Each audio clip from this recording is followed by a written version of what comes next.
Muy buenos días a todas y todos, bienvenidos a este taller en esta magnífica mañana de sol aquí en La Paz, preparándonos para la primavera, para la celebración del 21 de septiembre, Día del Estudiante. Todos somos estudiantes durante toda la vida, sin importar nuestra edad, también nosotros nos lo vamos a celebrar. Es un honor para mí contar en esta oportunidad con las licenciadas Rosa Agama Goñi, socióloga, y la licenciada Giovanna Panche, psicóloga de la Asociación Tarpu Sunchis de La Salle, Fundación La Salle Perú. Recordemos que nosotras somos universidades y organizaciones, fundaciones lasallistas, donde todos trabajamos en equipo, trabajamos como una gran familia. Agradecer infinitamente a las colegas, quienes sin conocernos, basta, yo siempre lo he dicho, basta con escribir un mail y nunca te dicen que no, siempre te dicen que sí. Los lasallistas nos colaboramos entre todos. Agradecer a todas las maestras y maestros del país y de toda Latinoamérica que se están uniendo a esta mañana con nosotros en este taller de una temática muy importante en este tiempo en que vivimos. La Fundación Tarpu Sunchis de La Salle, Perú, ha elaborado un material didáctico que va a ser de mucho beneficio para todas las maestras y maestros para que puedan manejar en sus escuelas, trabajar con los niños, con los padres de familia en estos tiempos de pandemia. Entonces, sin más preámbulos, vamos a indicarle a la licenciada Rosa, muy buenos días, que pueda compartir su presentación y vamos a dar inicio a esta mañana. Recordarle a los participantes que hacia el final del taller, 10:45 aproximadamente, vamos a colocar el formulario de asistencia. Por favor, los datos tienen que estar de manera correcta. Puedes compartir, Rosita, puedes ir compartiendo para que, para que puedan recibir su certificado. Así que, por favor, el mail preciso, correcto. Sin embargo, también les preguntamos su número telefónico si es que hay alguna dificultad que nos rechace el mail. Así que muchísimas gracias, en particular a las colegas que nos acompañan, a todo el público por estar aquí siguiéndonos en las redes sociales de La Salle. Recuerden estar pendientes en nuestra página de Facebook para ver las ofertas educativas. Así que bueno, sin más preámbulos, vamos a comenzar esta linda experiencia de compartir saberes, experiencias escolares que están viviendo las maestras, las colegas de la Fundación Tarpu Sunchis en La Salle, de La Salle, Perú. Y bienvenidas a este escenario y ojalá que no sea el último. Todos los participantes van a colocar sus preguntas a través del chat de Zoom y con muchísimo gusto yo las voy a transmitir a las expositoras para que no las puedan absolver en la parte final de este taller. Así que Rosita, buenos días y puedes comenzar. Y muchas gracias por estar acá. Buenos días, Marta. Buenos días, maestras, maestros de Bolivia, ¿no? Es muy grato, un gusto, un placer poder estar con ustedes el día de hoy, esta mañana. Eh, bueno, como dijo Marta, siempre entre las hallistas nos colaboramos, es parte de nuestra esencia y creo que es muy importante que a partir de este espacio podamos seguir compartiendo, ¿no? ¿no? Así como nosotros tenemos algunos materiales, algunas propuestas, algunas ideas, algunas reflexiones en torno al trabajo docente en este contexto de pandemia, también ustedes con sus experiencias, con lo que les ha sucedido en este año particular, ¿no? También tendrán mucho que decir y aportar. Y bueno, los materiales, las propuestas que uno plantea en un determinado contexto, momento, también se pueden ir recreando, mejorando, ajustando, para siempre estar, digamos, como material disponible para los niños, niñas y adolescentes. Bueno, el tema que nosotros queremos compartir y reflexionar en conjunto con ustedes es referido a la contención emocional en el contexto de la pandemia. ¿Cómo hacer contención emocional desde la escuela? ¿No? Nuestras escuelas en Bolivia y en Perú tienen muchas similitudes, ¿no? Estamos también hablando de escuelas muy heterogéneas, ¿no? Desde escuelas que están en contextos bastante vulnerables, como también en contextos donde hay acceso y disponibilidad de Internet, por ejemplo, donde quizás la pandemia eh, ha, ha, permitido hacer cambios en el uso de recursos y herramientas como la tecnología, ¿no? Pero también hay contextos donde las escuelas han intentado hacerlo, pero lamentablemente por la brecha digital no ha sido posible, ¿no? Entonces, ¿qué hacer? ¿Qué hacer cuando no hay presencialidad? ¿No? ¿Qué hacer cuando ese vínculo maestro-estudiante, ese, esa relación cara a cara no se va a poder dar, ¿no? Entonces, para empezar, yo voy a hacer una especie de reflexión, algo bueno, todos ya conocemos de lo que está sucediendo, para poder centrarnos por qué es importante hacer contención emocional a pesar de este contexto de no presencialidad, ¿no? ¿Cómo se puede hacer? Ya lo va a decir mi compañera Giovanna, que es psicóloga que me va a acompañar el día de hoy, en la práctica. ¿Cómo podemos hacer? Es una idea, es una propuesta que obviamente se puede adaptar en diferentes contextos y realidades.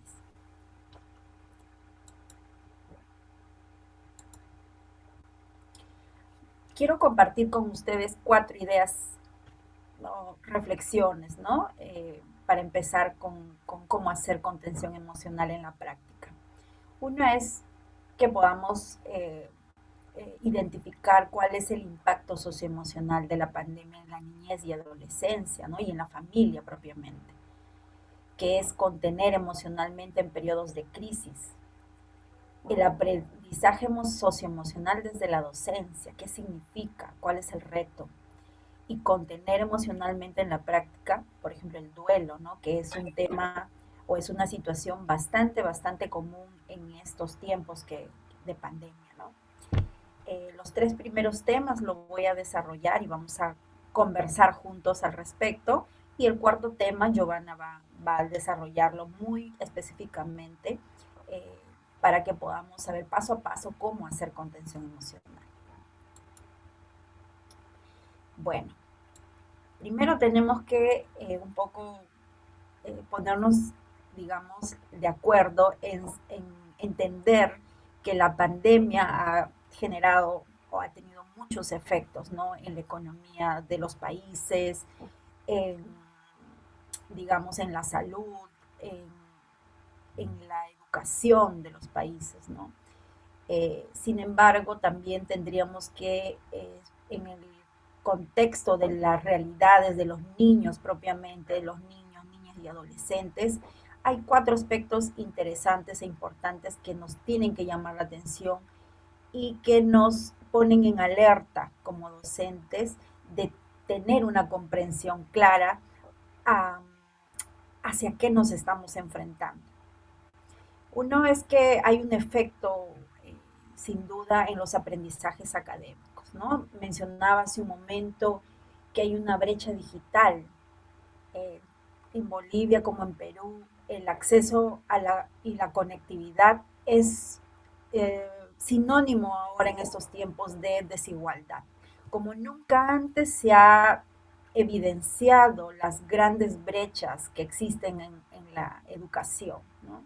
Tenemos pueblos, comunidades, distritos, provincias donde se ha evidenciado que los estados, ¿no? Han descuidado, ¿no? La posibilidad de que los chicos tengan herramientas tecnológicas, y la pandemia lo ha evidenciado totalmente, ¿no? Entonces hay una brecha digital que genera más desigualdad en el acceso a la educación. Esa es una realidad casi latinoamericana. Otro es que es precisamente esta brecha digital la que está interrumpiendo los procesos de aprendizaje. Leía hace unos días de que en Perú, por ejemplo, se había hecho unas muestras, unas investigaciones en cómo el proceso de aprendizaje ha caído, ¿no? y tiene que ver con eh, cuántas personas, si los niños están asistiendo o no, si están aprendiendo o no.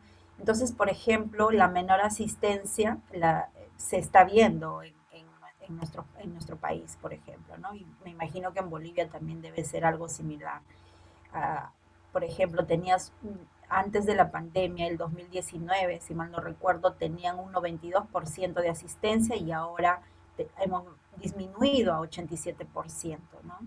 Hay una también no solamente interrupción de procesos académicos propiamente de las áreas, ¿no? Matemática, comunicación, ciencia, sino también hay una interrupción en el desarrollo de habilidades fundamentales que da la escuela, obviamente, en determinadas edades, eh, que les sirve a futuro, ¿no? Que les permita insertarse posteriormente en el mercado laboral y en puestos de trabajo, ¿no? Entonces, no solamente es una consecuencia, un perjuicio en este momento, sino para su futuro.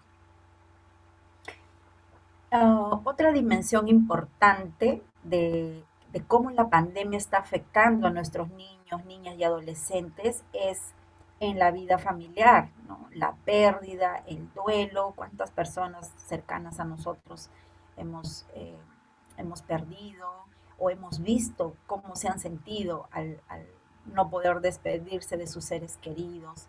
Todo ello genera un estrés familiar y por ende también es un caldo de cultivo para exacerbar ánimos, que las emociones estén a flor de piel y por tanto también se genere ciertos tipos de violencia dentro de la familia.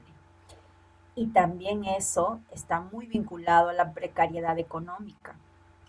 Muchas familias en las escuelas donde nosotros trabajamos, por ejemplo, hemos visto que las familias han tenido que tomar la decisión de que los chicos, por ejemplo, que están en los últimos años de la secundaria, tengan que salir a trabajar. ¿Por qué? Porque las familias necesitan ingresos, necesitan sobrevivir. Y estamos hablando de familias que ya antes de la pandemia sobrevivían con el día a día, con digamos, empleándose en trabajos muy precarios, sin derechos laborales. Entonces, esta precarización se ha incrementado. Y ahora los chicos de cuarto, quinto de secundaria, que estamos hablando entre 14 y 16 años, se ven en la obligación de también salir a trabajar. Entonces, hay decisiones que se toman muy a pesar que las familias quizás no quieran, pero son decisiones que son necesarias en este momento para poder sobrevivir. Entonces, hay una vida familiar que está trastocada con esta pandemia.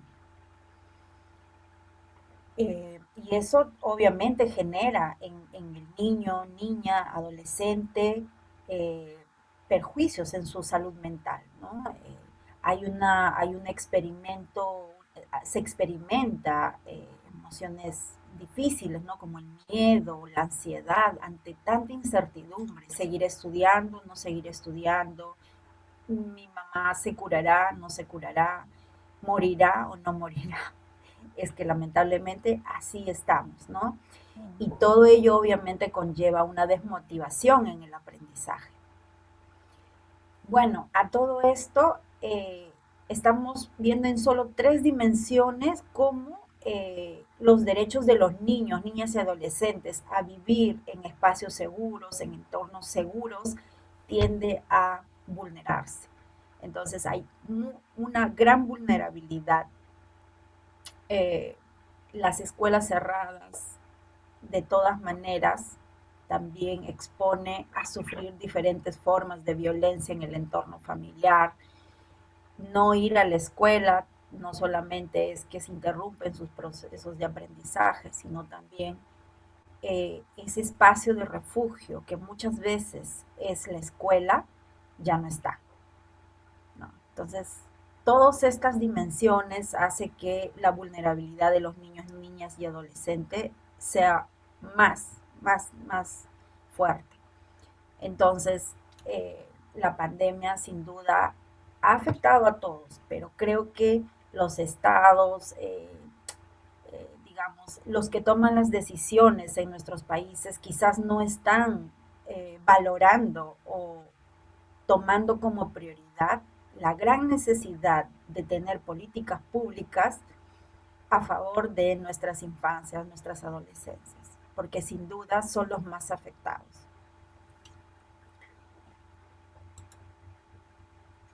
Entonces, como mencionaba, la incertidumbre, todos estos efectos del COVID-19 pueden ser causantes de estrés, de afección, ¿no?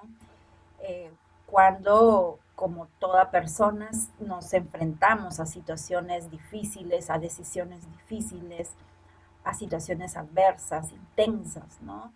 Y que algunas ya se convierten en frecuentes o tienden a ser prolongadas, ¿no? Pero cuando no hay apoyo, eso es mucho más difícil, es mucho más tóxico, como mencionábamos, ¿no? Es importante que en este contexto las familias, los niños tengan un espacio, un momento, una persona, algo que los contenga. Entonces, cuando hablamos de contener, estamos hablando de acompañar, ¿no? Entonces, ¿cómo sostenemos estas emociones, ¿no? Eh, y es, siempre decimos en, con los profesores cuando trabajamos acá, eh, basta una palabra, cuando estábamos en clases presenciales, ¿no? Basta una palabra suya, profesor, profesora, para cambiarle el día, para cambiarle la vida a los estudiantes, ¿no? Cuán importante, cuánta responsabilidad hay en la labor docente, ¿no? Y ahora en pandemia es mucho más necesario, porque como mencionaba hace un momento también, la escuela es un espacio de refugio, un espacio de protección, es un espacio no solo de aprendizaje académico, es un espacio de refugio, de contención emocional. Ya lo era antes de la pandemia, pero ahora con este contexto de no presencialidad, también debería de ser, ¿no lo creen?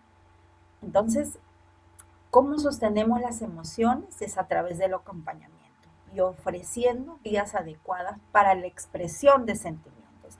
Todo esta consecuencia, las consecuencias de la pandemia en la salud emocional, en la vida familiar, obviamente requiere que alguien ofrezca contención. Y obviamente existen sentimientos, miedos, expresiones que están ahí sin ser contenidas, sin ser apoyadas, ¿no? Entonces, cuando hablamos de contención con esta propuesta que nosotros hemos hecho desde Tarpusunchis, es ayudar a liberar esas emociones de una manera canalizada a través de vías aceptables que no lastimen, que no eh, vuelvan a revictimizar, ¿no? Pero sí ayudar a que se reconozcan que existen sentimientos de duelo, sentimientos de dolor, de cólera, de ira también. Hemos tenido casos, por ejemplo, de chicos que no aceptan una situación de pérdida y hay frustración, impotencia, porque no hay una comprensión de por qué sucedió. Entonces, hay muchos sentimientos encontrados ahí que necesitan ser canalizados. Entonces, y eso implica mucha empatía por parte de la escuela, por parte del docente. Expresarle que nos gustaría poder ayudarlo a sacar, a expresar esos sentimientos y ofrecer nuestro apoyo, ¿no? Es algo tan simple. No estoy diciendo nada que no sea, ustedes lo pueden encontrar en cualquier documento, en cualquier reflexión. Es eso, pero cuán importante ahora se convierte la contención en estos momentos y como herramienta indispensable para el trabajo docente.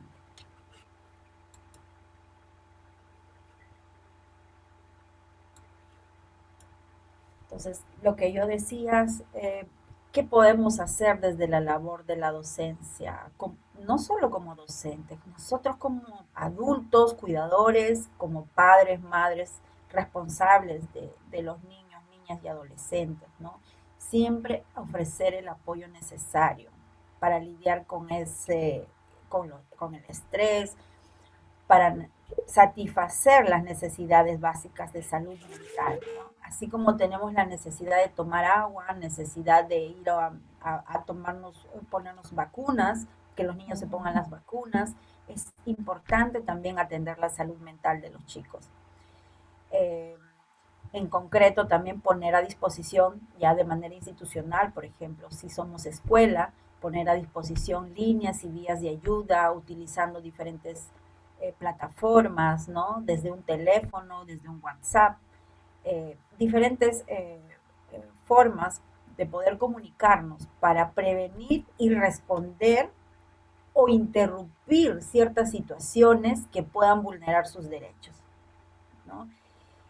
Por ejemplo, cuando hay una situación de violencia, cuando hay una situación más de depresión, por ejemplo, brindar primeros auxilios psicológicos, lo podemos hacer. Desde nuestra labor como docentes se puede hacer. No necesitamos ser especialistas en psicología, lo podemos hacer con la contención emocional, ¿no? Acompañar, orientar, ser apoyo psicosocial a fin de aliviar, a superar los retos que se están atravesando con la pandemia. Entonces, creo lo que hemos aprendido en este año, por ejemplo, que hay un gran desafío para los docentes en con la pandemia, ya desde antes de la pandemia, ¿no? ¿Cómo podríamos lograr aprendizajes académicos o logros académicos si no trabajamos el tema emocional? La tutoría, por ejemplo, se convierte en indispensable de reconstruir o deconstruir esa forma de que como hacíamos tutoría para poder atender la nueva demanda en salud emocional, en atención socioemocional. Lo que se nos viene, queridos maestros, maestras, es realmente inimaginable. En Perú, por ejemplo, ya se está hablando del retorno seguro a clases, pero no puede haber retorno seguro a clases sin antes nosotros planificar cómo vamos a atender ese desborde de emociones que solo significa el retornar. Entonces, cómo equilibrar las demandas académicas y contener emocionalmente parece el reto que se viene como maestros, ¿no? Cómo enfrentar el aprendizaje socioemocional, cómo ayudar en el ABC de cómo identificar las emociones y cómo, eh, digamos, sobrellevarlas. El plan de regreso a clases con enfoque de contención emocional es la clave, ¿no? Tiene que haber un enfoque de contención emocional. Entonces, el gran reto es equilibrar las demandas académicas y contener emocionalmente, ¿no? Ese es el reto. Pero también el reto es que no basta con identificar las necesidades socioemocionales de los estudiantes. Seguramente muchos de ustedes en la experiencia que han tenido en este último año me van a decir, pues sí, efectivamente, yo tengo niños con situación así, con tales indicadores, esto me muestran, esto he visto, pero no basta con hacer el diagnóstico de las necesidades socioemocionales de los estudiantes. Tenemos que dar un paso más. Es trabajar con las emociones y que seamos capaces de asumir ese compromiso del trabajar las emociones con mirada a futuro. Porque recuerden que todo lo que estamos viviendo ahora va a tener un efecto a futuro y tenemos que estar preparados para poder responder adecuadamente. No es que vamos a regresar a clases y a dictar nuestra clase de comunicación, de matemática, no, no es solo eso. Vamos a tener que equilibrar esas demandas académicas que, como lo he mencionado, han sido perjudicadas por la pandemia, pero también contener emocionalmente, ¿no? Bueno, No sé si hasta aquí hay alguna pregunta, porque ya lo que sigue eh, es, Giovanna nos va a compartir un poco en la práctica cómo podemos hacer contención emocional, pero me gustaría quizás por el chat, si es que alguno no se anima a, a tomar la palabra, pero sí por el chat pudieran ustedes tener alguna, no solamente pregunta, pero también quizás un Un comentario, compartir algún, comentario. claro, un Ujú, comentario, ¿no? Que nos permita seguir reflexionando sobre la importancia de, de la contención emocional. ujú. Bueno, no, muchísimas gracias, Rosa, con toda esta reflexión que nos estás haciendo. Recordarles a los participantes que hacia el final es que vamos a pasar un link de asistencia, así que no se me preocupen y que ahorita lo importante es que podamos tener esta interacción con nuestras colegas del Perú para que podamos hacerle preguntas, como decía Rosita también, puede ser un comentario, un aporte, también desde sus experiencias, cómo lo están viviendo en las escuelas, en sus lugares de trabajo, en su praxis cotidiana. Así que el chat está abierto para que ahí puedan colocar todos sus comentarios.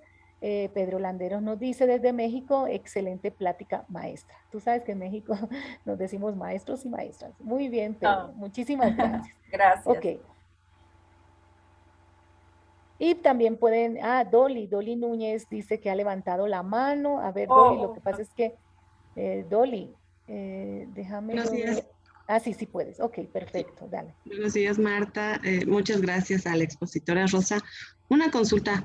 Yo creo que todos hemos sido afectados de alguna manera, ¿no? Y de algún modo, desde el gobierno de nuestro país se han enfocado mucho en el tema de, digamos, capacitar a los docentes en el aspecto tecnológico, obviamente para continuar con las clases. Pero creo que los docentes también hemos pasado por momentos difíciles, ¿no? Y no se ha dado el apoyo, digamos, emocional que debería haber existido. No sé cómo fue la realidad en Perú. Si hay también, si se toca, digamos, el tema de cómo están los docentes, porque obviamente hemos tenido que cumplir con muchas más horas de trabajo. Como usted muy bien lo mencionaba, hemos tenido también que contener a los estudiantes, pero igual se ha sumado muchas horas a nuestra jornada laboral. Nosotros también tenemos, obviamente, familia, responsabilidades. ¿Cómo lo han enfocado en Perú? Muchas gracias. gracias, Dolly, te agradezco la pregunta. Muy importante. No podemos contener emocionalmente a los chicos si no estamos apoyados nosotros emocionalmente como maestros. Eso definitivamente es una realidad y una necesidad.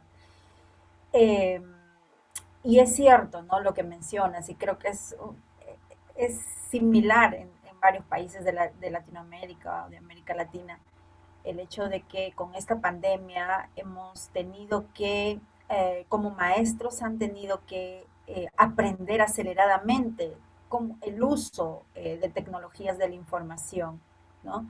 Para poder atender, para poder seguir avanzando en el tema de los aprendizajes. Igual ha sucedido en Perú, igual me imagino que en Bolivia y como lo mencionas en México, ¿no?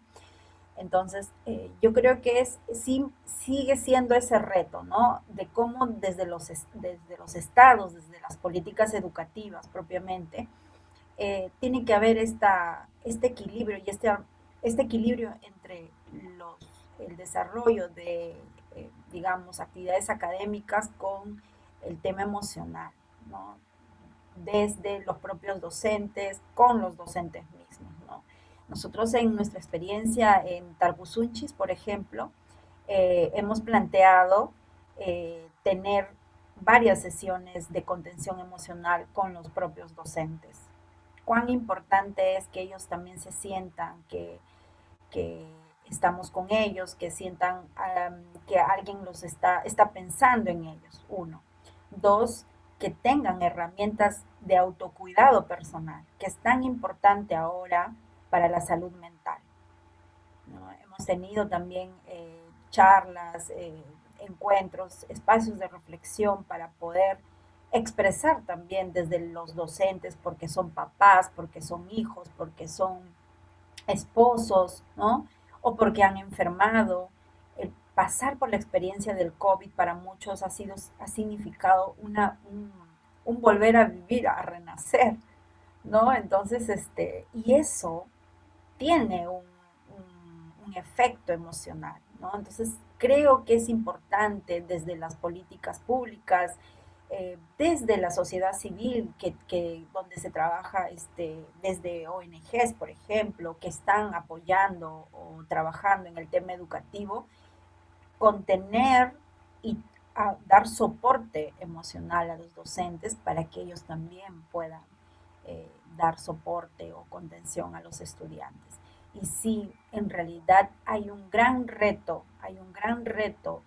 en lo que se viene en los años próximos, ¿no?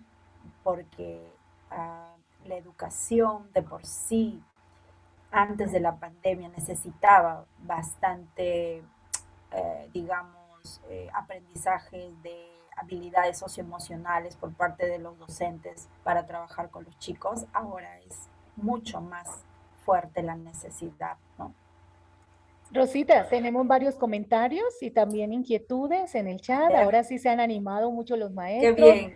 Nos está hablando Luz desde Guatemala, nos dice como comentario que acá la situación, o sea, en Guatemala la situación también es similar, pero la preocupación más grande creo que es con los adolescentes y niños más pequeños. ¿Consideran que son estos grupos los más vulnerables? ¿Debe contenerse emocionalmente primero al docente? Está muy buena. Luego nos dice otro participante, nos dice, es de mucha importancia la contención emocional, pero ¿cómo contengo a mis estudiantes si también los docentes pasaron por momentos muy traumáticos con el virus? Nanette Montaño, desde acá, desde Bolivia, nos dice, ¿cómo puedo ayudar a una niña que desde que empezó la pandemia no quiere relacionarse con otros niños? Ella siempre fue muy callada, no ha perdido a familiares a causa del virus. Otro comentario nos dice, buenos días, la realidad en Bolivia en cuanto a la asistencia de estudiantes en pandemia se puede redondear prácticamente al 50 o 60% en unidades educativas fiscales. Y bueno, Marcela te da muchas gracias por el taller. Realmente es muy difícil para muchas familias, tanto el encierro durante la pandemia y ser guías en clases virtuales, ya que los padres tenían que ser los guías en las mismas. Saludos desde La Paz, Bolivia. Y Nancy Paz, bienvenida Nancy. Nuestra labor de maestras y madres responden a un sistema social patriarcal. Así Muy las políticas importante. de apoyo no hacen hincapié en nuestras necesidades. Concuerdo plenamente con la maestra Dolly Núñez. Pedro nos dice de los accidentes en casa han aumentado y eso preocupa por los protocolos que tiene cada trabajo especializado dentro de casa y son accidentes muy delicados, cómo promover esos cuidados en casa, sobre todo por las edades de los alumnos y sus distracciones. Otro comentario nos dice, el docente debe considerarse con la importancia, al igual que los estudiantes, y trabajar con ellos primero, no excluirlos, es parte de la familia educativa. Te siguen dando las gracias Cintia Contreras, te está felicitando desde México. Muchas felicidades por este seguimiento a los docentes, porque como bien lo menciona, a los docentes se nos pide apoyar y contener a los alumnos. Sin embargo, en México no hay un apoyo o seguimiento en esta área, no tenemos habilidades emocionales desarrolladas. Conchita nos dice que muy buenos días, que si nos puede sugerir algún libro o taller o video que nos muestre. ¡Ah, ahí está la sorpresa! Ahí está la sorpresa del material para el día de hoy, ¿verdad, Rosita? Así es, así es. Eh, bueno, yo creo que muchas de las preguntas refuerzan esta idea de que no podemos contener y Mañana apoyar recibo emocionalmente a un los correo de esto. estudiantes Aquí voy a si sacar. los maestros no tienen ese apoyo, ¿no? Y también no están contenidos emocionalmente, ¿no? Eso estamos claros todos. Em, También es muy interesante lo que mencionaron, no recuerdo el nombre de la maestra, de que hay una sobrecarga a las maestras en específico, ¿no? Porque somos muchas mamás, porque tenemos, digamos, culturalmente estamos acostumbradas a que el tema del hogar, de la casa también es una responsabilidad de las mujeres, ¿no? Y eso es un aspecto que también se tiene que considerar en las políticas públicas, ¿no? Eh, yo creo que es importante, ¿qué podemos hacer desde nuestros espacios más inmediatos, ¿no?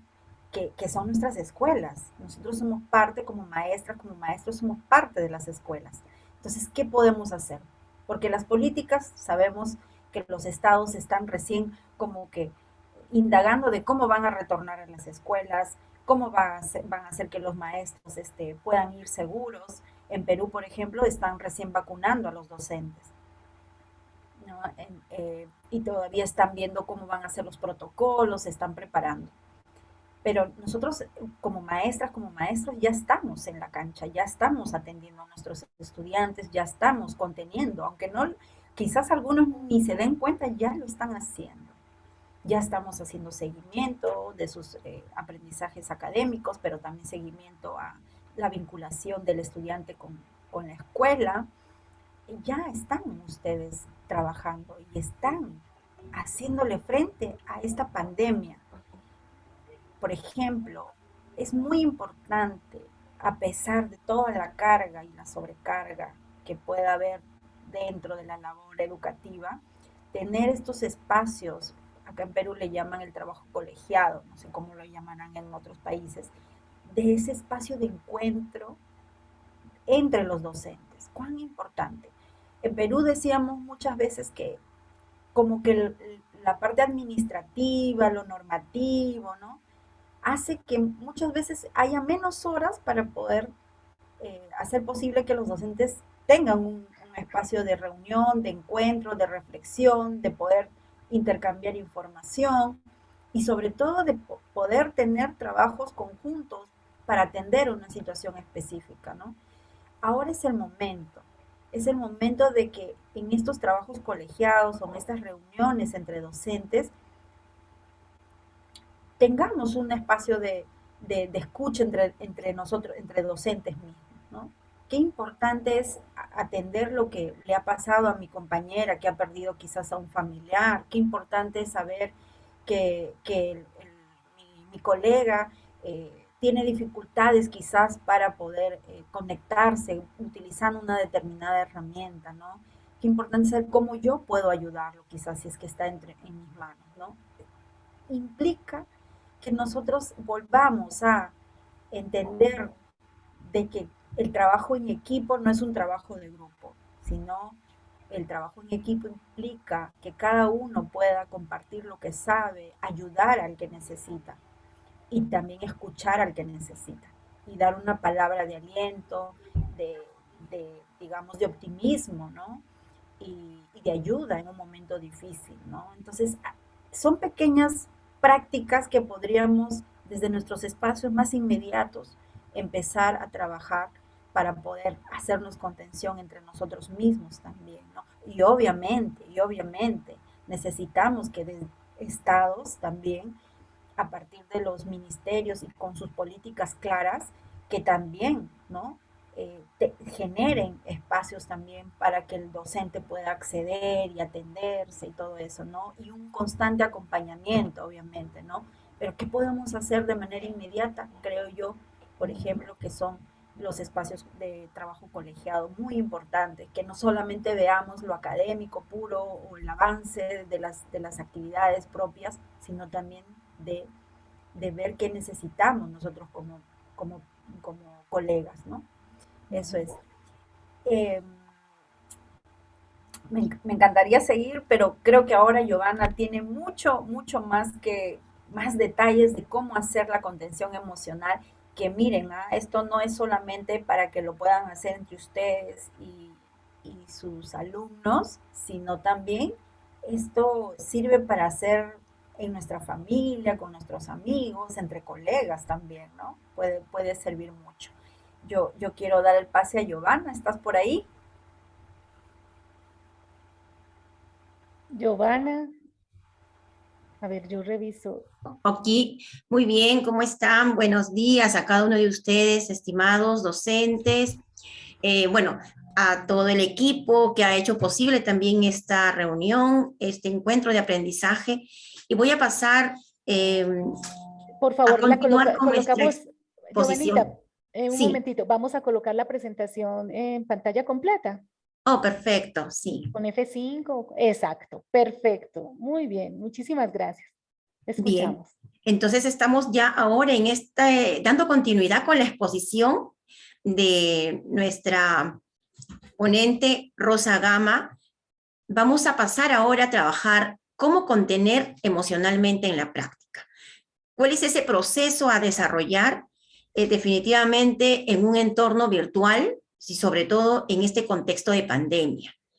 Queridos docentes, es muy importante que nosotros reconozcamos en principio la capacidad que tenemos, dado de que estamos cercanos a la población, en este caso estudiantes, niños, niñas, adolescentes y sus familias. Aprovechando este contacto con ellos, es importante entender estos pequeños conceptos, quizás, ¿no? La contención emocional en la práctica se traduce básicamente en cuatro aspectos, ¿no? En facilitar el espacio, que en algún momento ya nos comentó nuestra ponente Rosa Gama, facilitar el espacio de escucha y de diálogo para que la persona pueda reconocer, valorar y exteriorizar lo que está sucediendo en su vida personal, lo que le está afectando. Entonces, este espacio precisamente puede darse de manera virtual, a través de una llamada telefónica, a través de un mensaje de, digamos, videollamada por WhatsApp, ¿no? Valiéndonos mucho de la tecnología o de los medios de comunicación que hemos establecido con la familia o con el estudiante. Pero este espacio también, luego en la presencialidad, también va a ser muy enriquecido cuando se desarrolle de manera presencial, ¿sí? Pero el espacio busca que la persona se sienta acompañada y reconocida. Acompañada en ese proceso de dolor, en ese proceso de crisis, que le llamamos, en ese proceso, y pueda reconocer o sentirse reconocida en cuanto a lo que vive, en sus emociones, lo que está sucediendo en su vida personal. Eso es punto crucial. El segundo punto tiene que ver con el objetivo que planteamos. Cuando nosotros desarrollamos la contención emocional, tenemos que visualizar un objetivo. Y este objetivo está relacionado a generar cierto grado de tranquilidad en la persona, ¿no? Generar en ellos la confianza, digamos, y que se siente, digamos, acompañada por o que está siendo afectada por una crisis emocional. Entonces, tranquilizar y estimular la confianza de la persona que se encuentra afectada. Nosotros podemos lograr tranquilizar, podemos lograr que la persona pueda reconocer los recursos que tiene para poder hacer frente a ese estado emocional que está viviendo, ¿no? Todo ser humano tiene recursos, todos tenemos recursos. Algunos lo tenemos más desarrollados y otros no tanto, ¿sí? Va a depender mucho del contexto en el cual hemos vivido desde nuestra niñez hasta la edad actual, la forma de cómo hemos resuelto los conflictos y las situaciones que hemos enfrentado en la vida día a día, y ello nos ha permitido desarrollar más o menos los recursos que tenemos.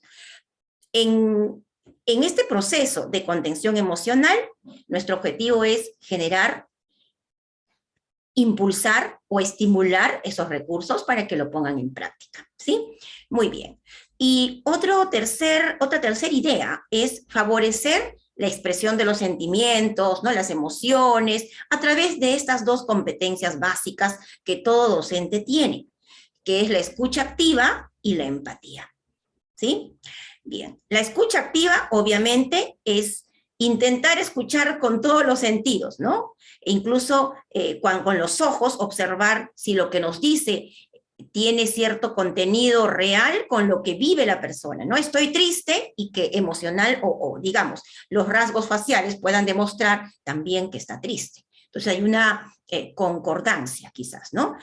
O la empatía, también por poner un ejemplo pequeño, se basa básicamente pues en comprender primero la situación, comprender a la persona y de esa forma poder nosotros entender la magnitud de lo que está sintiendo, la emoción que está sintiendo, ¿sí? Y nosotros, poniendo en práctica la escucha activa y la empatía, favorecemos que ellos se sientan en confianza y expresen lo que sienten. Nos lo digan verbalmente incluso. Y la cuarta línea, desarrollar un proceso de acompañamiento socioemocional a partir de la aplicación de pasos. Estos pasos los vamos a presentar a continuación, ¿sí? Y estos pasos buscan que cada vez se sientan mejor, cada vez se sienta mejor la persona y pueda ir gradualmente, digamos, encontrando alternativas de solución frente a lo que está viviendo. Los pasos de contención emocional, en principio, se inicia desde la identificación y el contacto inicial. Para poder nosotros hacer la identificación y el contacto inicial, son un elemento importante los docentes tutores, ¿no? La experiencia del docente tutor del trato directo con las familias y con los estudiantes va a permitirle identificar estudiantes en estado de vulnerabilidad, que presenten alguna situación de crisis, alguna necesidad de soporte emocional, de acompañamiento, ¿no? Alguna situación que esté viviendo la familia o el estudiante. A partir de la identificación de la persona con esta necesidad de acompañamiento, se establece una cita para la atención del caso, ¿no? Y bueno, este es nuestro primer contacto. Este es nuestro primer contacto y es importante que el docente o la persona que hace este contacto inicial muestre un trato, digamos, horizontal, que también haga uso de un tono de voz moderado, un lenguaje cordial, de tal manera que podamos nosotros generar ese espacio de confianza en quien nos escucha. Bien. Luego de haber podido identificar y hacer este contacto inicial, podemos pasar a un segundo paso. En una segunda oportunidad, nosotros podemos desarrollar un segundo paso, ¿sí? No sé si podríamos entonces pasar a la siguiente. Vamos a recrear un poco con el hecho de un caso de duelo, ¿sí? Con el caso de duelo para poder visualizarlo mejor, ¿sí? Entonces, en este segundo caso, por ejemplo, en este segundo paso, el caso del duelo se puede trabajar de la siguiente forma, ¿no? A través de la escucha activa y la empatía con la persona que estamos contactándonos, nosotros vamos a favorecer que exprese lo que siente y lo que está viviendo. Es obvio que tenemos que dar un saludo cordial, es obvio que tenemos que también explicar el motivo de la llamada, y en ese motivo de la llamada debemos ofrecerle la ayuda, ¿no? Nosotros ofrecemos el interés de querer ayudar, ¿no? Y también planteamos a la persona, hacemos saber de que todo lo que vamos a dialogar en este proceso de acompañamiento va a ser netamente y crucial, ¿no? Tener en cuenta esto de la confidencialidad y la seguridad de la información, que la información va a ser tomada con mucho cuidado, no va a ser difundido, digamos, a otros entornos, con otras personas, ¿no?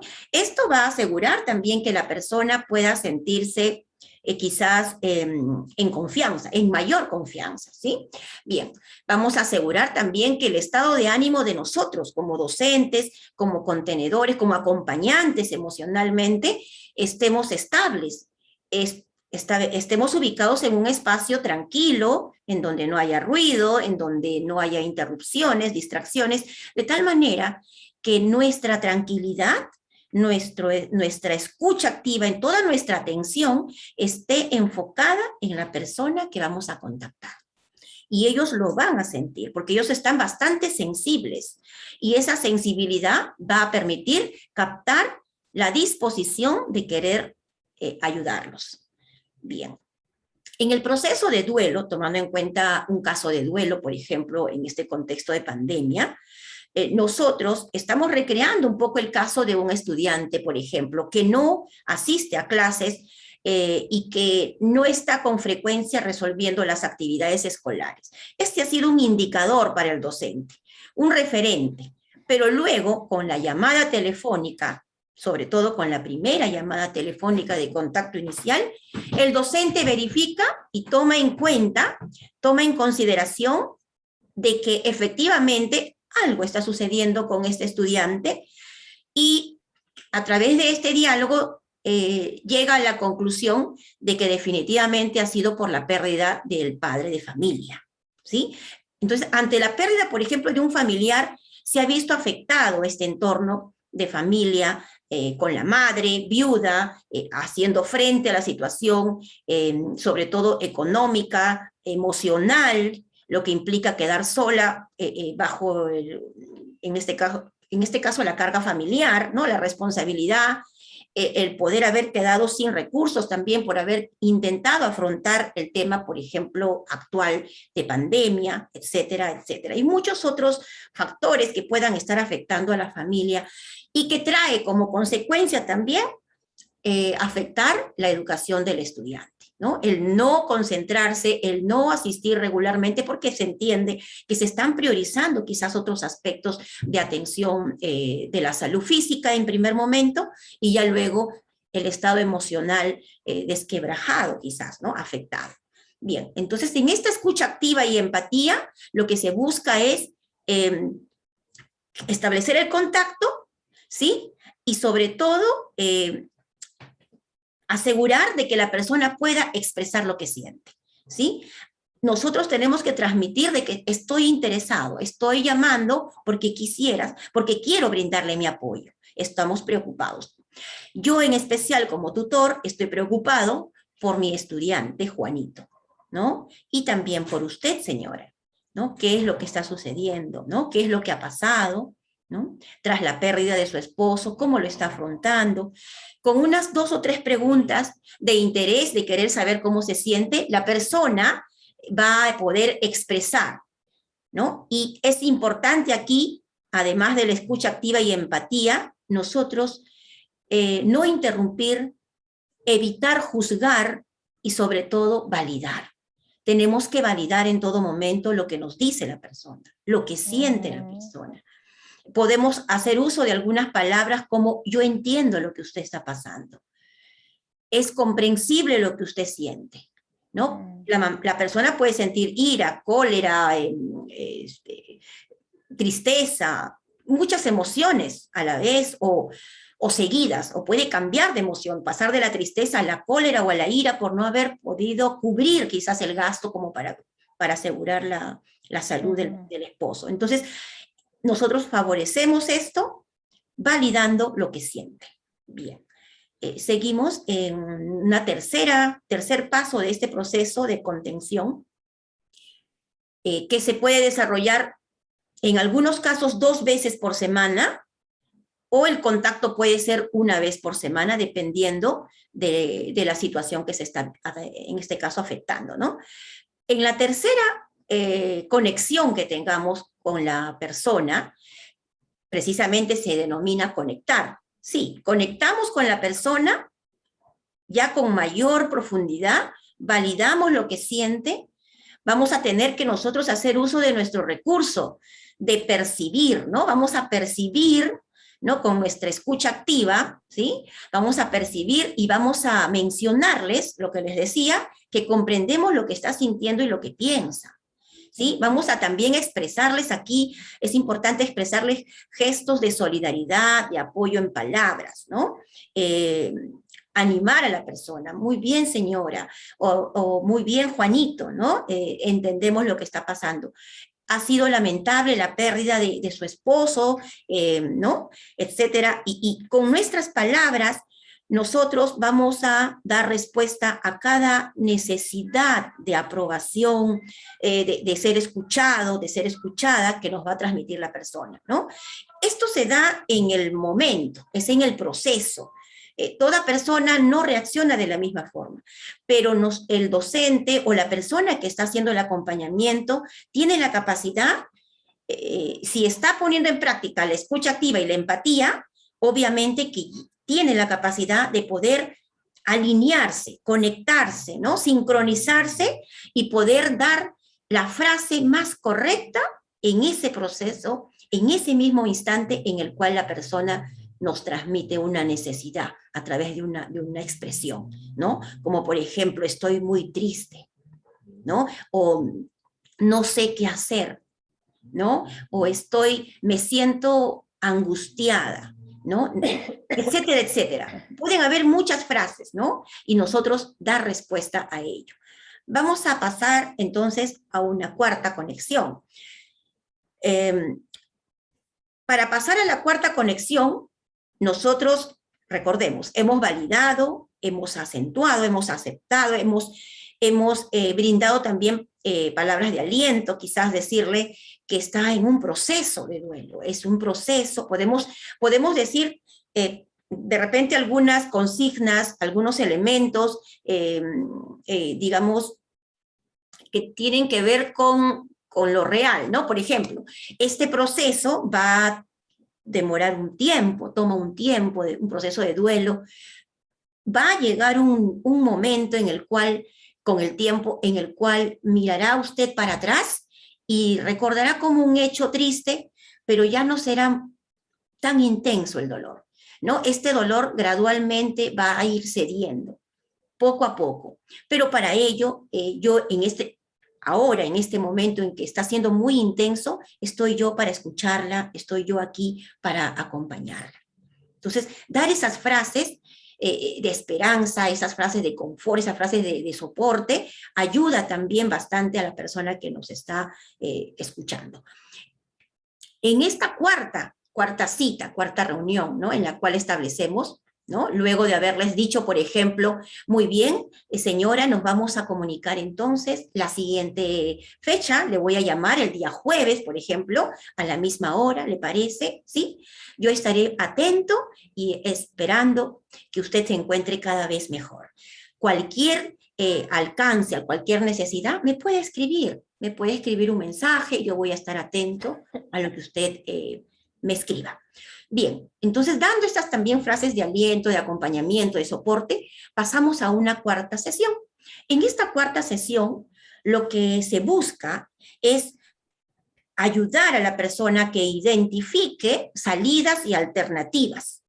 Definitivamente, cuando una persona se encuentra en un estado de crisis emocional, en un estado de por ejemplo, de tristeza profunda, no de angustia, etcétera, con emociones cargadas, no ven la salida. Quizás hay alternativas de solución, hay acciones para tomar en cuenta, pero no la encuentran producto de que están desestabilizados emocionalmente. Bien, y esto va porque están enfocados en una idea o en un pensamiento recurrente. Un pensamiento que puede ser focalizado en la tristeza, ¿por qué no hice esto? ¿Por qué no lo llevé a la clínica? ¿Por qué no me presté dinero? Estamos un poco recreando con el tema del duelo, ¿sí? O ¿por qué no evitamos salir ese día? Mejor no hubiese trabajado, etcétera, etcétera. Mil situaciones que uno puede estar pensando, ¿no? Y esos pensamientos precisamente son aquellos que van a generar emociones en la persona. Bien, entonces, al trabajar la salida y la alternativa, es el paso en el cual la persona que hace el acompañamiento emocional va a plantear con algunas interrogantes, por ejemplo, ¿no? A la persona, ¿cuál cree usted, ¿no? Señora Rosa, vamos a poner un ejemplo, señora Rosa, Juana, la mamá de Juanito en este caso. Dígame usted, señora Ana, por ejemplo, colocando este nombre. Señora Ana, ¿usted ha pensado qué va a hacer luego de aquí? ¿No? Vamos a recrear de que la persona en este momento, por ejemplo, nos va a decir también, bueno, sí, me siento un poco mejor, aunque siempre estoy pensando, aún me siento triste, cansada. ¿Y qué le parece, señora Ana? ¿Qué podríamos hacer? ¿Qué cree usted que podríamos hacer para hacer frente a ese estado emocional que usted está sintiendo? ¿Qué podríamos hacer? Y intentar de que la persona nos evoque algo, que nos diga lo que pueda decirnos. De repente, no sé, tratar de olvidar, de repente nos diga, quiero solamente dormir, de repente nos dice, quiero olvidar, pero no sé qué hacer. A ver, ¿qué podríamos hacer? ¿Me puedo distraer o conversar con algún familiar o, no sé, visitar a algún familiar, etcétera, etcétera? O nosotros también podemos ir ayudándole a identificar o a encontrar cuáles serían esas acciones, esa lista de acciones que la persona puede hacer y puede poner en práctica, ¿no? En el caso que tenemos nosotros de Juanito y de su mamá Ana, la señora estaba muy afectada emocionalmente, sí, por la pérdida del esposo, pero también por el tema económico, porque ella no podía sustentar el hogar y tenía la necesidad de buscar un espacio laboral. Entonces, frente a esto, sus planteamientos eran dejar a Juanito en casa y ella ir a trabajar. Primera opción. Segunda opción es llevar a Juanito con él al trabajo y laborarse, ¿no? Empezar a ejercer una labor, pero teniendo a Juanito al lado. Tercera opción era dejarlo bajo el cuidado de una vecina que recién conocía, recién la conoce, y dejarle todo el día hasta la noche y ella irse a laborar. Y bueno, había una cuarta opción que no lo pensó, pero que luego a través del diálogo se pudo tomar en consideración. Muchas veces cuando tenemos alternativas, las personas afectadas emocionalmente no necesariamente escogen la alternativa correcta o más idónea, poniendo en riesgo también el caso, la seguridad del niño, por ejemplo. Dejarlo en casa de un desconocido, alguien que recién conoce todo el tiempo, es una situación de riesgo para el niño, por ejemplo, ¿cierto? Lo otro, que puede estar expuesto a cualquier tipo de daño.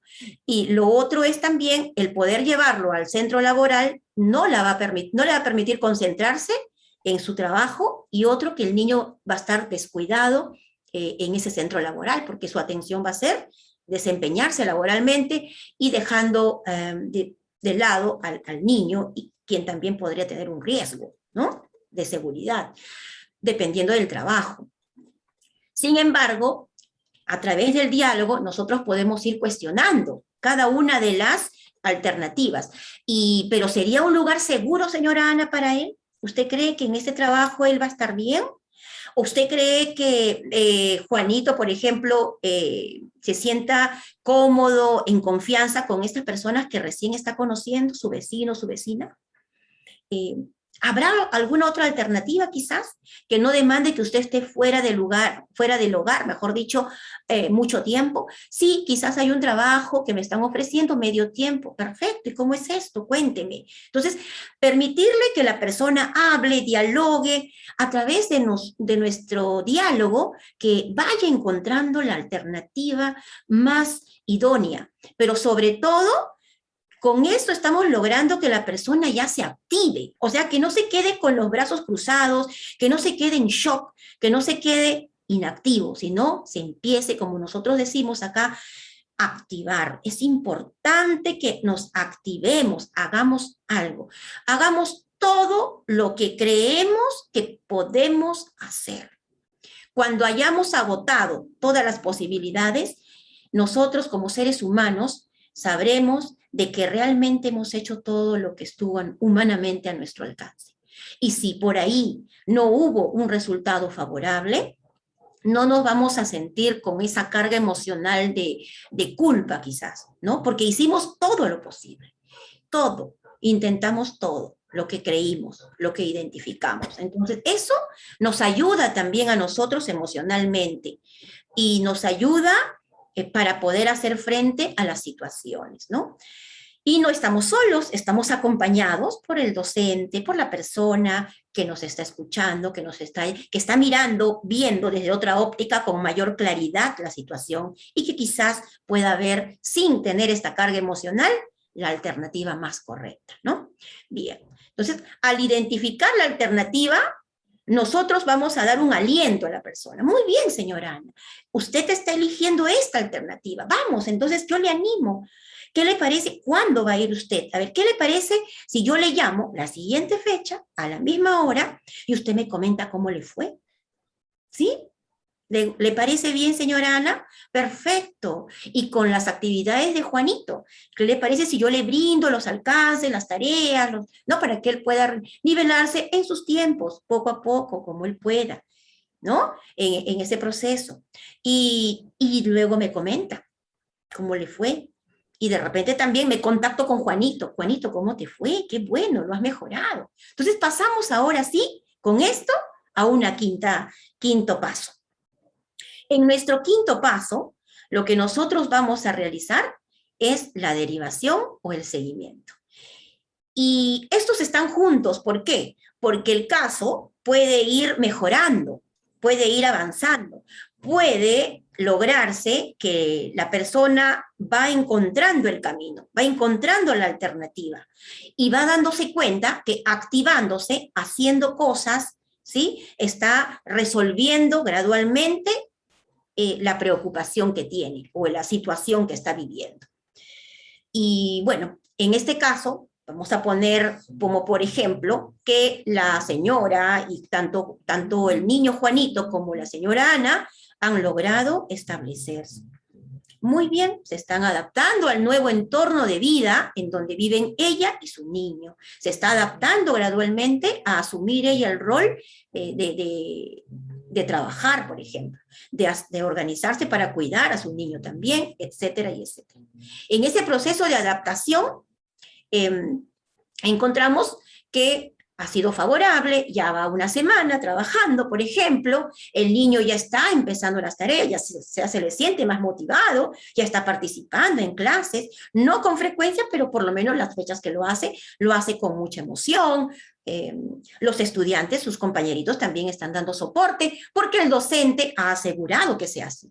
El docente ha pedido que los amiguitos le hablen, le llamen, le animen, ¿no? Lo acompañen también en ese diálogo que se desarrolla a través de la actividad académica. Entonces, vamos ayudando, acompañando a la familia. Pero puede darse el caso de que no encontremos mejora.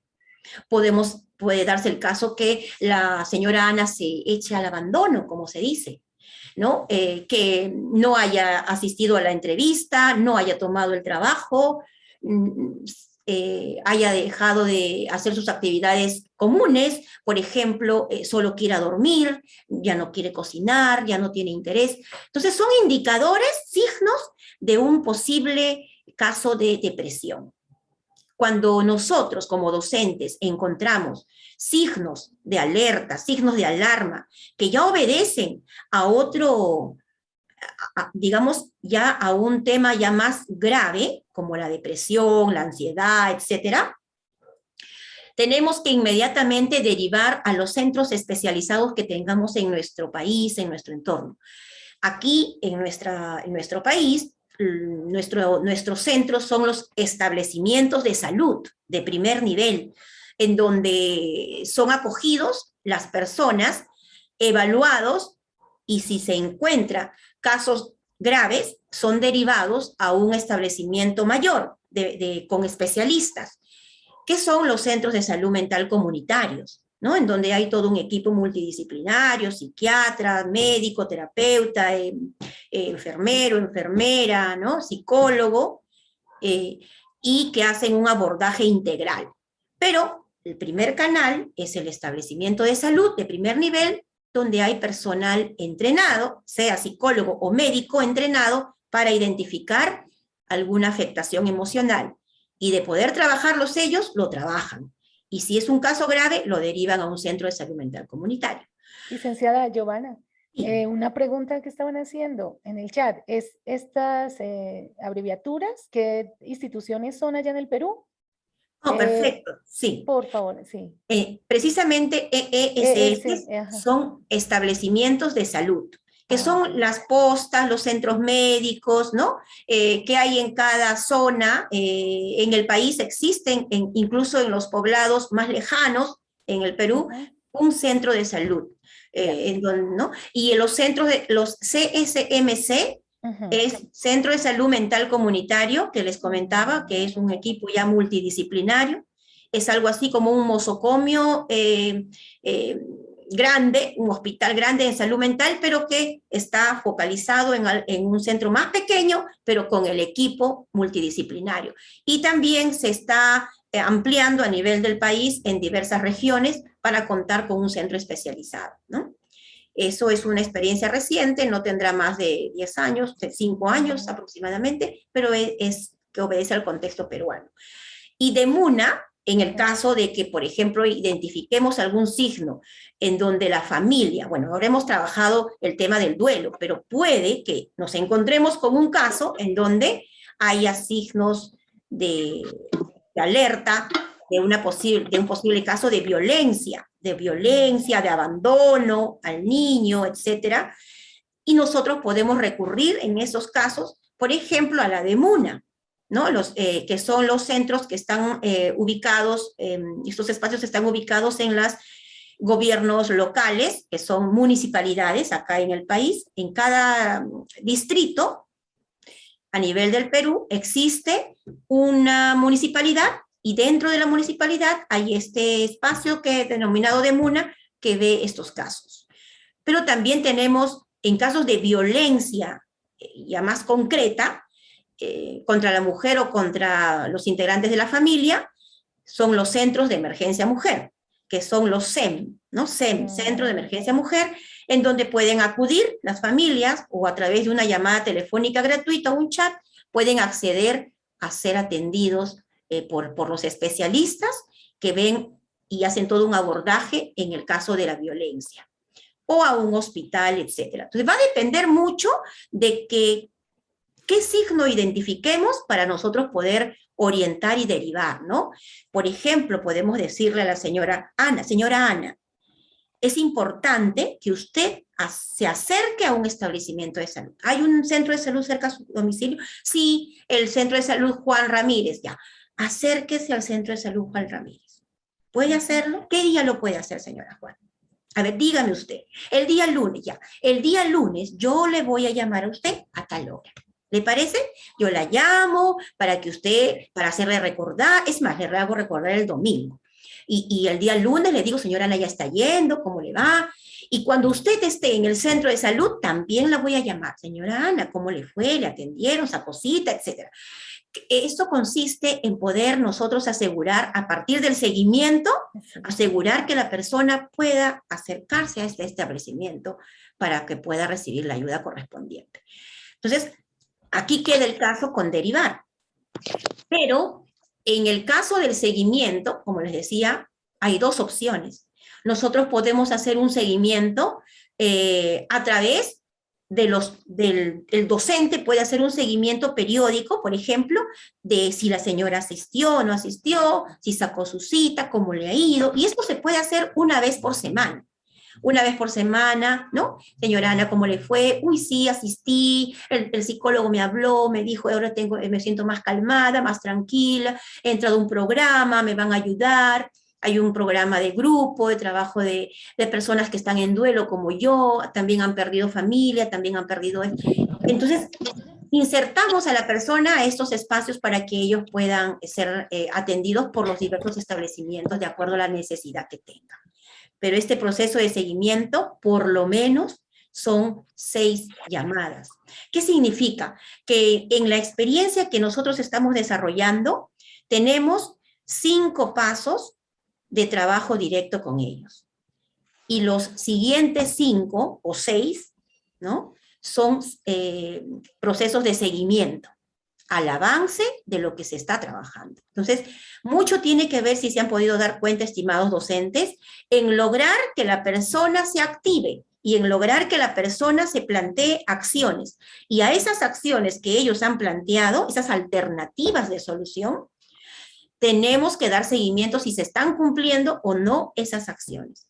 En la medida que veamos que esas acciones planteadas por la misma persona a través de poner en práctica sus recursos personales de afrontamiento a las situaciones de estrés, a estas situaciones difíciles, vamos a poder nosotros asegurar de que definitivamente la persona está logrando un gran avance. Cuando veamos una persona afectada emocionalmente, pero que empieza a activarse, a hacer cosas, a empezar a tomar las riendas de su vida, ¿no? A prepararse el desayuno, a asearse, a hacer actividades cotidianas o otras actividades de mayor responsabilidad como salir a laborar, a trabajar, etcétera, vamos a darnos cuenta que la persona está mejorando, está superando, ¿no? Pero si vemos que está ensimismado, quedado en un solo lugar, no hacen nada, no quieren hacer nada, están en ese proceso de pensar y pensar y pensar con una idea recurrente, una, dos o tres ideas recurrentes, entonces estamos frente a un signo de alarma. Esa va a ser la diferencia entre saber si alguien está haciendo en el proceso de crisis emocional o ya está saliendo de ese proceso gradualmente. Obviamente que toma un tiempo, ¿sí? Muy bien. Entonces, con esto, estos son los pasos. ¿Hay retos? Sí, hay retos, ¿no? Y en la siguiente voy a presentarles los retos. Sin embargo, esta es una pequeña ficha que nos ayuda a nosotros a tener la información sistematizada, organizada, ¿no? Básica. No necesitamos llenarnos de muchos papeles, solamente con lo básico, que consiste en colocar y describir lo que vamos trabajando día a día, en cada llamada telefónica, y nos permite visualizar lo que está, cómo está avanzando ese proceso de mejoría, ¿no? De superación. Entonces, el nombre de la persona, la edad, grado y sección, tipo de caso. No es necesario poner un nombre, digamos, un cliché que esté en nuestro DSM-4, DSM-5, en estos manuales de diagnóstico. No, nosotros como docentes podemos ponerlo de acuerdo a lo que nosotros encontramos. O incluso lo podemos describir, en el peor de los casos, describir un poco la situación que identificamos, ¿no? ¿Qué tipo de beneficiario es? Alumno, profesor, padre de familia, hermano, otro. La fecha, el tiempo que dialogaron ustedes aproximadamente, sea 15, 20 minutos, etcétera, el tiempo que hayan hablado, y lo que desarrollaron, ¿no? ¿Qué hicieron? ¿No? Algunas observaciones, ¿no? Por ejemplo, si la señora se puso a llorar, si la señora empezó a hablar incoherencias, si la señora no quiso aceptar el trabajo, si la señora últimamente solamente está queriendo dormir y no ha preparado desayuno para Juanito. Entonces son observaciones que a ustedes ya les va a tener en alerta más adelante también, ¿no? Y ir evaluando. Así como dice aquí en la columna seguimiento 1, vamos a tener mínimamente 5 seguimientos, ¿cierto? 1, 2, 3, 4, 5, de acuerdo a cada paso que hemos planteado en nuestra guía. Bien, y ahora sí, nuestros retos. ¿Cuáles son los retos?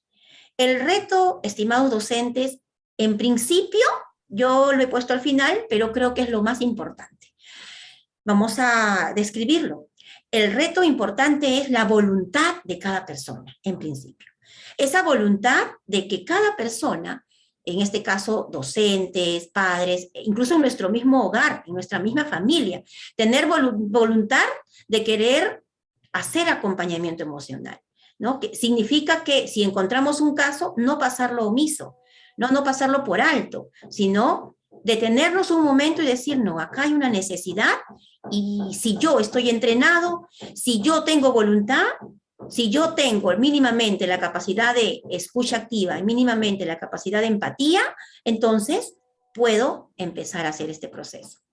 Y bueno, otro reto es aplicar el seguimiento a cada caso, exacto, porque nosotros podemos descontinuar, haber quedado en una segunda, tercera sesión y luego perder el contacto o algo y descontinuar. No, la idea es hacer el seguimiento. Una llamadita una vez por semana va a ser muy importante para la persona. El que la persona sepa que le están llamando para saber cómo le fue, si logró o no logró su objetivo, si fue atendido o no fue atendido, es gratificante y ayuda a que la persona se sienta acompañado y pueda superar con mucha más rapidez ese estado de emocional. El otro reto es implementarlo en los diversos espacios, como son escuelas, grupos juveniles, otros espacios, o sea, que se pueda poner en práctica en diversos espacios con las adaptaciones, ¿no? Al entorno, al contexto. Sí, la idea es que a partir de esta presentación puedan darle uso y pueda ser útil a muchas personas. Y sobre todo, más que reto, es parte del trabajo también. Es importante nosotros tener siempre una lista de los centros, establecimientos de salud, contactos, redes que tenemos a nivel local, a nivel nacional en nuestro país, en nuestro contexto. Y si es posible, establecer alianzas, no solamente tenerlo como directorio para poder orientar, sino también establecer un contacto, una alianza con estas instituciones especializadas para poder nosotros ser el nexo, ¿no? Y tener esa familiaridad y de decirle, aló, doctor tal, o trabajadora social, o asistente social, hay un casito que he encontrado, o hay 5 casos en la institución educativa identificados, quisiéramos poder que lo puedan recibir ustedes, ¿no? Derivarlos. Y de repente vamos a orientar a la familia para que se acerque, se van a acercar 5 familias. Entonces, establecer esa alianza, ese contacto, esa comunicación, va a favorecer también que nuestras familias, nuestros estudiantes, puedan ser atendidos favorablemente. Bien, entonces, con esto, espero haber sido bastante clara, a ver que sirva esta explicación para que pueda ser aplicado en los diversos espacios que ustedes tienen de trabajo. Muchas gracias. No, muchísimas gracias a ti, licenciada Giovanna, por toda esta explicación. De hecho, en el chat nos están diciendo los participantes que cómo podemos acceder de nuevo a esta información. Entonces, les estoy diciendo que podemos ver de nuevo el taller. Una vez que termine el taller, lo van a subir al canal de YouTube de la universidad. Así que muy agradecidas por estos tips que nos han regalado, que nos han dado para poder trabajar con los estudiantes desde nuestras escuelas. Comentaba un maestro igual que había tenido una experiencia similar de duelo en México con su estudiante, pero que él no sabía todos estos pasos que tú estás señalando y que, bueno, llegó y la acompañó hasta cierto momento y luego la estudiante ya se ha retirado, que es muy importante toda esta información que nos está dando, que muchísimas gracias por compartir con todos nosotros estas experiencias, su experticia en este trabajo de acompañamiento y contención emocional desde la escuela en época de pandemia. Lo que hay una pregunta, no sé si usted cree que el estrés de los padres de familia pueda llegar a influenciar en la salud mental de los niños. Y si fuese así, ¿cómo poder ayudar a los niños en especial? Pero después todos los comentarios son de agradecimiento, de felicidades, muchas felicidades, muy interesante el taller, muy valiosa toda esta experiencia. Recordarles a todos que hemos colocado el link para que llenen su asistencia, para poderles enviar los certificados. Y creo que Rosita después les va a dar una sorpresa, ¿cierto, Rosita? A los participantes les va a decir algo. Dime, Giovanna, entonces lo que nos preguntaba la maestra. Sí. Sí, definitivamente el estrés en los padres de familia afecta a los hijos, porque están en un mismo entorno, más ahora en este contexto de pandemia, el entorno familiar es laboral, educativo, ¿no? de relacionamiento social, entonces con mucha más incidencia y en un gran porcentaje, el estrés del padre-madre afecta. Ahora, ¿cómo podemos ayudar? Es importante que se haga un trabajo articulado. ¿Podemos nosotros brindar el apoyo al estudiante? Sí, pero es necesario también trabajar con el padre de familia, hacer saber que el padre de familia puede encontrar alternativas. O sea, es muy importante que el padre reconozca que está siendo afectado emocionalmente, porque el estrés también es una afectación que se da producto de mucha carga, mucha tensión emocional de diverso tipo, ¿no? Por preocupaciones, etcétera, cargas laborales, carga familiar. Básicamente son preocupaciones lo que genera el estrés. Y para poder abordar ello, calza muy bien también este proceso de contención emocional en donde el padre tiene que empezar a organizarse. Organizarse en diversos aspectos, ya sea en acciones de cubrir los gastos económicos, si es que ese es el tema que preocupa, o si es en que no puede, le falta tiempo para cubrir con las actividades, en cómo se puede organizar, canalizar o derivar para que otras personas hagan algunos otros aspectos, algunas otras actividades que él o ella no lo puede hacer. Entonces, no solamente cargarse uno, sino delegar, etcétera. Hay muchas técnicas o sugerencias que se les puede plantear para que él pueda encontrar lo más idóneo y ponerlo en práctica. Y sobre todo, reconocer que eso puede estar afectando no solamente a su niño o niña en su normal desarrollo evolutivo, en su normal desarrollo social, afectivo, emocional, sino también pueda reconocer que también hay una afectación a la familia en general, a la esposa, al esposo, a todo aquel que está en el entorno, porque hay una expresión de conducta. Y es muy probable que papá, mamá, ese estrés se manifieste con un grito, no sé, alguna conducta un poquito subida de tono, quizás intensa, que puede afectar a los que están presentes. Entonces, queridos docentes, creo que el trabajo tendría que ser articulado, comunicarse con el padre de familia, saber lo que está pasando con su niño, ayudarles a que encuentren una alternativa frente a esta situación y trabajar algunas alternativas con el estudiante, que el estudiante pueda enfocarse en aspectos propios de su edad, ¿no? Hacerle saber al estudiante, dependiendo de la edad, si realmente a él le compete esas preocupaciones o no. Hacerle saber de que eso lo tiene que resolver papá, mamá, pero que no está solo, que ya papá, mamá lo sabe, porque ustedes ya como docentes hablaron con él, con ella, y que bueno, que él tiene que mínimamente concentrarse en sus actividades económicas con normal y tranquilidad, ¿no? Confiando en lo que ha podido conversar el docente con los padres de familia. Bien. Muchísimas gracias. Realmente ha sido una mañana tan trascendental para todos los maestros y las maestras para poder conocer estas estrategias de acompañamiento y contención emocional a los estudiantes desde la escuela en este contexto tan difícil que todos estamos viviendo. Agradecer infinitamente a la licenciada Rosa Game Goñi, socióloga, y a la licenciada Giovanna Panche, psicóloga, expertas de la Fundación Tarpusunchis La Salle en Perú. Muchísimas gracias a esta institución hermana por compartir con nosotros, por estar acá, por el desprendimiento que tienen. Y Rosita, entonces vamos a mostrar esta diapositiva siguiente y qué le vamos a decir a los participantes hoy.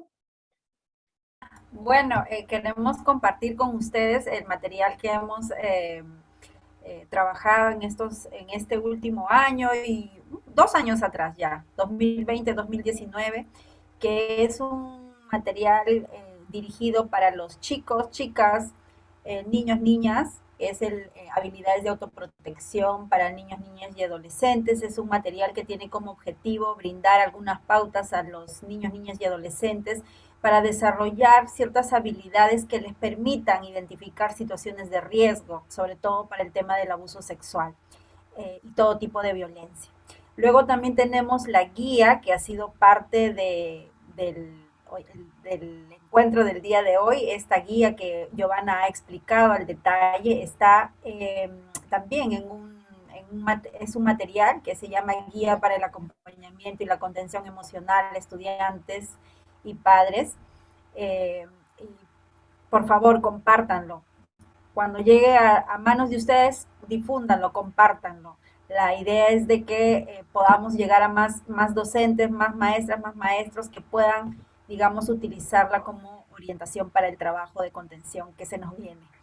Y la otra herramienta o el otro material que tenemos es también un material dirigido a los padres sobre cómo acompañar, cómo desarrollar capacidades para establecer confianza con nuestros hijos, que siempre es un material de ayuda para poder acercarnos más a nuestros hijos e hijas.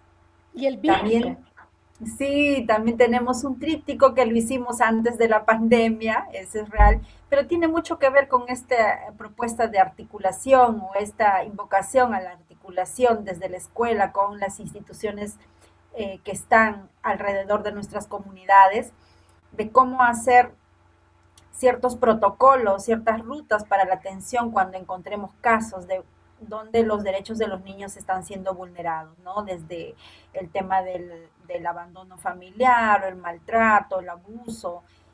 Siempre desde la escuela podemos contribuir, a tener un granito de arena para poder ayudar a que los derechos de los niños, niñas y adolescentes sean respetados y que sus derechos sean protegidos, ¿no? Es una ruta muy de una hoja nada más, donde te dice paso a paso qué ruta seguir cuando llega a nuestras manos un caso de vulneración a los derechos de los niños. Muchísimas Les gracias, agradezco, Rosita. Marta, muchísimas No, no, gracias. no, a ustedes, un momento, por favor, decirle a todo el público en general, mire, cuando ustedes vean estas convocatorias a los talleres, son talleres gratuitos, compártanlo con todos sus colegas. Si empezamos el taller y han visto lo importante y la trascendencia de esta temática, en ese momento envíen el link a sus otros compañeros para que entren. Cuando ustedes reciban el certificado y el material adjunto, por favor compártanlo con con todos sus conocidos. Y recuerden que todos los talleres se graban y se publican luego, están en la página de YouTube de la Universidad La Salle Bolivia.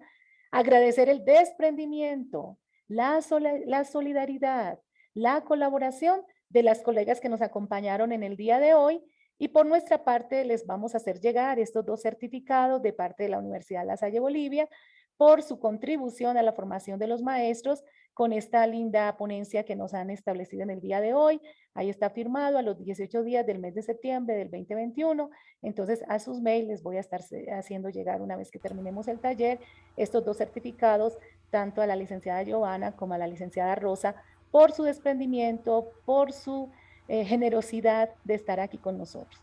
A todos los compañeros, recordarles que esta es nuestra página de Facebook de la Licenciatura en Educación, en la cual ustedes encuentran todas las ofertas educativas. Voy anunciando de una vez que el sábado 9 de octubre vamos a tener un taller en neuroeducación, así que vamos a estar atentos, y que los videos de todos los talleres que hacemos, todos los talleres desde la pandemia, que los hacemos virtuales en esta dinámica del programa de educación sin barreras, están en la página de YouTube y ustedes los pueden volver a ver, volver a revisar, igual el que estamos en el día de hoy. Así que muchísimas gracias a todos, a todas los lasallistas, maestros de todo el país, y recuerden que la carrera de educación es la carrera que transforma el mundo, es decir, transforma a las personas que van a transformar el mundo. Así que bueno, deseando que todos tengan un lindo